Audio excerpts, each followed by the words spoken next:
પ્રિયા દીદી, જો આ નવી એપ મારા દોસ્ત કમાલે ગયા અઠવાડિયે આમાંથી 10,000 રૂપિયા બનાવ્યા, ફક્ત ગેમ રમીને અને થોડું ઓનલાઈન ટ્રેડિંગ કરીને. કહે છે કે બહુ સહેલું છે. હું પણ વિચારું છું કે પોકેટ મની માટે આનાથી સારું શું હોઈ શકે? અરે વાહ મિત, 10,000 રૂપિયા, એ પણ ફક્ત ગેમ રમીને અને થોડું ટ્રેડિંગ કરીને? લાગે તો છે બહુ આકર્ષક. પણ ત્યાં એપ વિશે બધી માહિતી મેળવી? કમાલે તને બધું બરાબર સમજાવ્યું છે?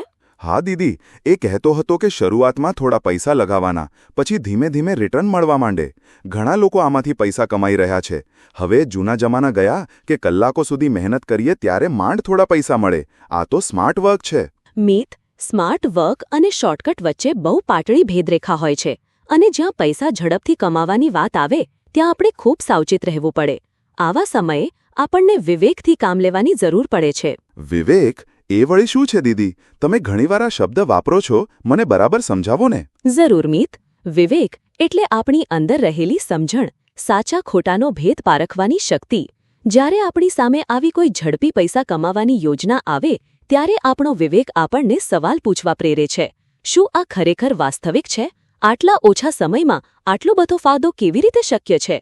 આમાં કોઈ છુપાયેલું જોખમ તો નથી ને? પણ દીદી, કમાલ તો કહેતો હતો કે એણે જાતે પૈસા કમાયા છે અને જો થોડું રિસ્ક ન લઈએ તો પછી ફાયદો કેવી રીતે થાય? હું એમ નથી કહેતી કે જોખમ ન લેવું. જીવનમાં આગળ વધવા માટે સમજી વિચારીને જોખમ લેવું પડે.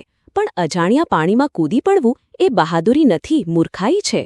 આ જે ઓનલાઈન ગેમિંગ અને ટ્રેડિંગ એપ્સ હોય છે ને, તે ઘણીવાર એવી રીતે બનાવવામાં આવી હોય છે કે તે લોકોની લાલચ અને અધીરાઈનો ફાયદો ઉઠાવે. લાલચ અને અધીરાઈનો ફાયદો? એ કેવી રીતે? જો શરૂઆતમાં આવી એપ્સ તને નાના નાના ફાયદા કરાવશે. તને લાગશે કે તું બહુ હોશિયાર છે અને પૈસા કમાવવા કેટલા સહેલા છે.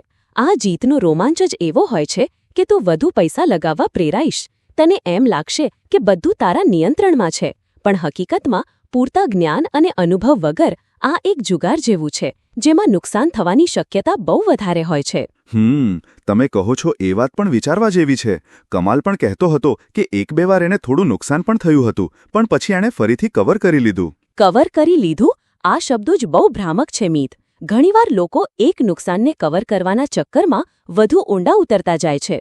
યાદ રાખ, જે પૈસા મહેનત વગર મળે છે ને, તે ઘણીવાર ટકતા નથી અને સાથે માનસિક શાંતિ પણ છીનવી લે છે. તે ક્યારે વિચાર્યું છે કે આવી કંપનીઓ આટલા બધા પૈસા ક્યાંથી લાવીને વહેંચતી હશે? જો બધા જ આટલી સરળતાથી પૈસા કમાવા માંડે તો પછી દુનિયામાં કોઈ મહેનત જ ન કરે? હા દીદી, એ તો સાચી વાત છે. મેં એવો વિચાર તો કર્યો જ ન હતો. મને તો બસ એમ થયું કે જો બીજા કમાઈ શકે છે તો હું કેમ નહીં? બીજા શું કરે છે તે જોઈને આપણે આપણો રસ્તો નક્કી ન કરવો જોઈએ મિત. દરેક વ્યક્તિની પરિસ્થિતિ અને સમજ અલગ હોય છે. વિવેક આપણને એ જ શીખવે છે કે આપણે આપણી બુદ્ધિનો ઉપયોગ કરીને બધી બાજુનો વિચાર કરીને નિર્ણય લેવો જોઈએ. ફક્ત કોઈના કહેવાથી કે દેખાદેખીથી કોઈ કામ ન કરવું જોઈએ. તો શું મારે આવી કોઈ એપ ટ્રાય જ ન કરવી જોઈએ? હું એમ નથી કહેતી કે તું કંઈ નવું ન શીખ કે પ્રયત્ન ન કર, પણ કોઈ પણ નવી વસ્તુમાં ઝંપલાવતા પહેલા તેના વિશે પૂરેપૂરી માહિતી મેળવો. જો તને શેરબજાર કે ટ્રેડિંગમાં રસ હોય તો પહેલા તેના વિશે ભણ, સમજ, અનુભવી લોકો પાસેથી સલાહ લે. જાણ્યા સમજ્યા વગર પૈસા લગાવવા એ આંખે પાટા બાંધીને દોડવા જેવું છે. વિવેકનો અર્થ એ નથી કે આપણે ડરપોક બની જઈએ, પણ એ છે કે આપણે સાવધાન અને જાગૃત રહીએ. તમે સાચું કહો છો દીદી. મને હવે સમજાય છે કે મેં ફક્ત ઉપરછલ્લી વાતો પર ધ્યાન આપ્યું હતું, ઊંડાણપૂર્વક વિચાર્યું જ ન હતું. કદાચ જો મને નુકસાન થાત તો? જોયું, આ છે વિવેકનો અવાજ. એ આપણને સંભવિત નુકસાન અને ખોટા પરિણામોથી બચાવે છે. વિવેક આપણો આંતરિક મિત્ર છે મિત. એ આપણને ક્યારેય ખોટા રસ્તે જવા દેતો નથી. બસ શરત એટલી છે કે આપણે તેનો અવાજ સાંભળીએ. તે આપણને શોર્ટકટના મોહમાંથી બહાર કાઢીને મહેનત અને પ્રમાણિકતાના ટકાઉ માર્ગ પર ચાલવાની પ્રેરણા આપે છે. થેન્ક યુ સો મચ દીદી. આજે તમે મારી આંખો ખોલી નાખી. હું ઉત્સાહમાં આવીને કદાચ ખોટો નિર્ણય લઈ લેત. હવેથી હું કોઈ પણ કામ કરતા પહેલા વિવેકથી જરૂર વિચારીશ. મને ખુશી છે કે તું સમજ્યો મિત. યાદ રાખજે, જીવનમાં સાચી સફળતા અને શાંતિ મહેનત અને સમજદારીથી જ મળે છે. અને વિવેક એ સમજદારીનો જ બીજો ભાગ છે.